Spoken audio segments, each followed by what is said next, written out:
राज्य शिक्षा विभाग निर्देश रे प्रति वर्ष एप्रिल मासरे विद्यालय गुड़िकरे पालन होउची प्रवेश उत्सव।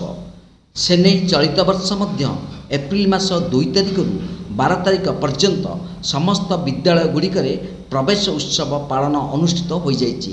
एहार मुख्य उद्देश्य 5 वर्ष बयस रु समस्ते विद्यालय जिबे पाठ पढ़िबे से नहीं छात्र छात्री पक्षरु सचेतनता शोभायात्रा मध्य हेउछि। निजर झियो पुओं को नहीं गाड़ियापड़ा विद्यालय को नाम लेखाइबा आसीथिबा अभिभावक माने एही विद्यालयर परिवेश देखि और प्रधान शिक्षक समेत शिक्षक शिक्षयित्री मानक व्यवहार को बहुत प्रशंसा करथिबा देखिबाकू मिलिथि।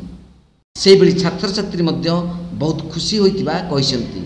नाम लेखिबारे प्रबल दरखास्त मध्य आवेदन होइछि। तम ना कोन? मोर नाम राजश्री देहुरी। कोस्टे पाठ पढुछ? द्वितीय श्रेणी रे पाठ पढुछि। को स्कूल रे? आश्रम विद्यालय गाड़िया पड़ा।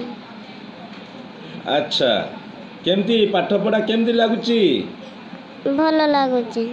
स्कूल रहिबाटा भल लागुची। गाड़िया पड़ा आश्रम स्कूल ना लेखाइबा पई आछू हम पुओ को क्लास रे? प्रथम श्रेणी रे।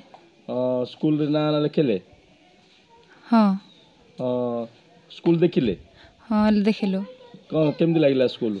भल लागिला। स्कूल परिवेश देखिकी भल लागिला। दीदी सार मान को देखिकी समस्त को भल लागिला।